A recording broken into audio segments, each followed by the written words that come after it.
Esmu māma. Savu darbu gaitas es sāku 6 jau 14 gadu vecumā, paralēli visu laiku mācoties līdz šai baltajai dienai. Tas nozīmē, ka nekad es neesmu darījusi vienu darbu, es esmu darījusi vairākus, paralēli tam visam visu laiku meklējot sevi. Līdz 30 gadu vecumā, līdz pirmā bērniņa piedzimšanai, man pašai šķiet, ka es biju absolūti vesela, enerģiska, izdarīga, attapīga, visu atcerējos, biju ļoti labs organizators un biju arī apmierināta ar savu svaru. Tad man toreiz vēl bija 65, 68 kg. Pēc pirmā bērniņa piedzimšanas,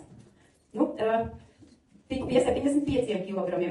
Pēc tam, pēc 2 gadiem, man piedzima otrais bērns, un tad jau nonāca pie 78 kg. Un līdz 43, 44 gadu vecumā šo te svaru 75, 78 es visu laiku turēju, jo paralēli speldēju, braucu ar riteni, gāju skriet, jā, arī ikdienas pienākumi, darba pienākumi, un kaut kā biju mierā ar to, kas man ir. Tad pēkšņi, pirms gada, pagājušā vasarā, es sāku sajust, ka vienas drēbes paliek pa mazām, nākamās paliek pa mazām, uztaisu selfiju, nepatīk. Tad decembrī, no vasaras līdz decembrim, es kaut kā apzināti ik pa laiku, visai reti uzkāpu uz svariem, un tad kaut kādā brīdī pamanīju, ir 80 kg, tad 83 kg, un tad pavisam nemanot decembrī, pirms Ziemassvētkiem es uzkāpu, jo uz svariem, jo es gribēju uzvilkt sev pa kleitu, un es viņā netiku iekšā, un tas bija M izmērs. Un svēr parādīja 88 kg, un tas laikam man bija vislielākais šoks, jo man uzreiz kalkulācija notika galvā 12 kg, un esmu jau pie 100. Tas man bija laikam iekšējais šoks tāds, ka es sapratu, ka kaut kas ir jāsāk darīt to, vēl paralēli tam, ka jogoju, paralēli tam, kad eju pastaigās, paralēli tam, kad maz ēdu, bet toties daudz dzeru kafiju. Kafiju es dzeru no 6 līdz 8 krūzēm dienā, un ar pieniņu. Kafija bija tāds man nemitīgs ceļu pavadonis. Es domāju, ka tik viens kolēģis, kurš ar manī strādāja kopā, Ilva plus kafija, mēs bijām sabiedrotie. Ik dienu, ik mirkli, pat 10 minūtes pirms gulētiešanas, man sagribējās kafijas, viņa arī iedzer. Un paralēli tam, ko tad es sajūtu? Pirmām kārtām, man bija raksties tāda diezgan liela nepatika pret sevi. Tad, kad es uztaisīju selfiju, man nepatika skatīties. Preties redzēju nogurušu sievieti ar jau ādu, kur sāk krunkoties, kura nestaro, kura ir pelēcīga. Un tad, kad no senam draugam es aizsūtīju savu fotogrāfiju, viņš teica, esi tu kokta, bet tu izskaties ļoti, ļoti nogurusi, sagurusi. Un tas man lika aizdomāties, jo arī tad paralēli liekajam svāram es sajūtu arvien lielāku nogurumu, paaugstināt jūtību pret apkārtējo vidi. Jā, ikdienā pret saviem skolēniem skolā es biju draudzīga, laipna, iejūtīga, saprotoša, bet bērniem, kuriem man vajadzēja visvairāk, tie ir mani bērni mājās. Es biju tā dusmīgā mamma, tā prasīgā mamma, arī atgrūdošā mamma, kur teica, aiztaisnāt visas durvis ciet, man tagad vajag atpūsties. Satracinājos ļoti par nenomazgātajiem traugiem, par nesaklātajām gultām, par putekļiem un tā tālāk, jo tie bija darbi, kur man sāka tracināt, jo es sajūtu, ka man nekad nav miera sajūta. Tā, pēc tam, kādu laiku jau no vasaras līdz pat decembrim, man bija sākušās tāds kā gremošanas problēmas. Es biju piemirsus, kas ir atraugas, man visu laiku kaplā krājās ēdienas, bija grēmas, ko noteikti izraisīja kafija. Tad arī visu laiku tāda vajadzīga kaut ko uzkost pa starpā, jo tas kafijas rūgtums man viņš bija jādabū projām, jo es ūdeni principā gandrīz vispār nelietoju. Ja man kāds prasīja kaut ko teiks par ūdeni, es nevaru to ūdeni iedzert, viņš riebjās. Un arī sūlos, es zināju, ka viņš ir tā kā kaitīgs, neskatoties to, ka kafija varbūt ir vēl kaitīgāk, es viņas nedzēru. Mans vienīgais, tā kā šķirums bija kafija, kāda zupa vai varbūt kefīrs pa starpai, bet tas arī viss. Bet neteikšu to, ka es biju mēģinājis atmest kafiju, bet atmetot kafiju, ko tad es sajūtu to, ka tā kā narkomānam nākamajā dienā galva dūla, pastaigāt tu nevari, gribās tev gulēt un spēka nav. Ja? Un tad, protams, kā pat vakar es vienmēr sāku kafiju dzert, jo es neizturēju to, kas ar manīm notiek. Un tā mans apkurtais loks ar kafiju turpinājās diezgan ilgi. Tātad, kas vēl papildus bija aizmāšība, laringīts ir tā mana slimība. Ja es esmu pārāk tādos stresēnos apstākļos, tad man uzreiz aiziet balss ciet. Un tas notiek viens laikā. No rīta es vēl runāju, un ap 12 vieniem balss ir ciet, un parunāt es vairāk nevaru. Un tas var ilgt dažkārt līdz pat mēnesim, ka man viņā tiek vaļā.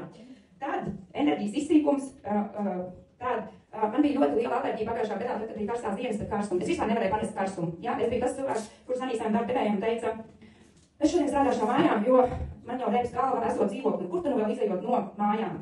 Viņš bija saprotoši, viņš atļāva, tad, kad pārgāja karstums, tad ilgi ieradās atkal darbā. Bet līdz tam es dzīvojos no mājām un darīju savu darbu no mājām. Un kas tad man parādījās novembra beigās, decembra sākumā, man sāk parādīties, ka man sāk sāpēt zobi. Man bija smagan iekaisums. Un tad es sāku saprast, ka kaut kas nav kārtībā. Es aizgāju pie ģimenes ārsta. Viņi, protams, izrakstīja tur entos izmeklējumus, kur man jāiet vairogdziedras pārbaudīt, būs kā trupiņa jāskatās, kas tur kuņģī notiek. Tad asins analīzes jānodod, respektīvi šausmīgi iešana visu pie visādiem ārstiem uz visādiem izmeklējumiem. Bet man kā cilvēkam, kuram īstenībā nekad nav bijuši zāles mājās, izņemot igumentīnu, vienmēr ir bijušas nātrinītes, gārsa, liepziedi, un kā jau viss tradicionālās zālītes, kas ir latviešiem mājās, kur mazliet, ir gatavs aprūpēt savu dabīgo vielu aptieciņu. Protams, ka es neaizgāju ne pat uz asins analīzēm, es neaizgāju ne uz strubiņām, ne pie vairogdziedra doktora, nekur es neaizgāju. Es sāku meklēt internetā, Facebookā arī, ko man darīt, kā es varētu vispirms sākt un sakārtot savu veselību, un tad es arī uztūros vienai no reklāmiņām no Korāla kluba, kurā toreiz seminārā piedalījās Vineta, Regita, Diāna, atceros Spiltu un vēl kāds tur bija, bet es tos cilvēkus vairāk neatceros, lai man piedod. Sākumā tāpat kā vispārējie latvieši arī bija skeptiska, jo es klausījos, un ko viņas tur runā, nu tā taču nevar būt, kādas dzīves ūdens var kaut ko tev mainīt tavā dzīvē. Jā, bet semināra beigās, šajā Zoom beigās es apsolīju, ka es programmu uzsākšu. Bet ko es izdarīju, es neuzsāku to programmu. Jā, bet tad es viņu uzsāku. Lieta tāda, kad es biju norunājis tikšanos ar ļoti senu draugu, kuru es pazinu pirms 25 gadiem, un mēs arī nebijām tikušies 25 gadu garumā. Bet tad, kad es šo cilvēku aprīlī ieraudzīju, īstenībā man viņam ir jāsaka paldies, kurš izskatījās 20 gadus vecāks par savu dabisko vecumu, bioloģisko vecumu. Man uzreiz kaut kas nostrādāja. Es sapratu, iespējams, ka es arī izskatos vecāka nekā es esmu, varbūt par tos 20 vai 25 gadus. Un nākamajā dienā es uzreiz Telegram grupā sameklēju Regitu, manu veselības konsultanti, un atbraucot mājās no ceļojuma, tas bija pirmais, ko es izdarīju. Es pasūtīju Korāla detoks programmu uz mēnesi, un 5. maijā sāku šo programmu īstenot. Pat neiepazīstoties ar šiem te produktiem, vienkārši klausot Regitu, sāku lietot. Ko es pamanīju tad, kad es sāku lietot? Jau 3. dienā es piefiksēju to, ka es no rīta esmu izcērusi tikai vienu kafijas krūzi. Tikai vienu. Ar ūdeni. Man nav šīs skaistās Korāla pudeles vēl joprojām. Es domāju, ka es viņu nopirkšu, bet man ir saglabāta no viena tāda maza dusiņa, 1,5 litra šņāba pudele, kur es biju izmazgājusi, kārtīgi izskalojusi, izdesinficējusi, un tur es īstenībā sāku lietot savu pirkto ūdeni iekšā, lietot Korāla maini, K-500, un viss tas, kas tur piedarās, tas tur tika saliets, un ar šo pudeli es sāku no 5. maija, ik rītu iet uz darbu, ej pa ceļam uz darbu, es viņu dzēru, tad man prasīja kolēģi pienākot pie skolas, ko tu tur dzēri? Es saku, ūdeni var pagaršot, jo viņam jāsaka, kas kaut ko citu dzer. Bet, respektīvs rezultāts bija tas, ka 3. dienā es pamanīju to, ka man neprasās kafiju, es esmu izcērusi tikai vienu kafiju, otro kafijas krūzīti es uztaisīju tikai ievedumu pēc, ka man kafijas krūzīti labajā pusē vienmēr ir stāvējusi. Un pēc nedēļas pamanīju, ka es tikai lietoju vienu kafijas krūzi. Ko es sapratu jau pēc 2 nedēļām, kad es sāku iet uz darbu, jo es tiešām cenšos ļoti ievērot šo veselības koncepciju, sekoju Regitai, nelasot vēl joprojām neko par produktiem, absolūti neko man neinteresē, galvenais, lai strādā. Jo sliktāk, es domāju, ka nevar būt, jo vienkāršais, ko mēs varam darīt, ir tikai kā dzert ūdeni un paralēli lietot tos esošos produktus. Manam detoks programmai arī paralēli bija grifonija, kuru es lietoju,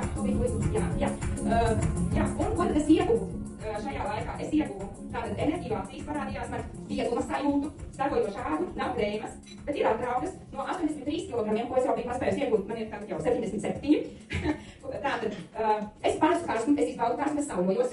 Tātad, man ir stiprināti matus, es tagad tur vaļā, netur vēl kopītē.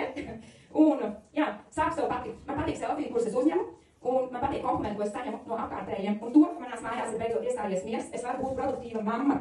Es spēju veikt mammas pienākumus. Un vienīgais, ko es varu teikt, vesels cilvēks ir laimīgs cilvēks.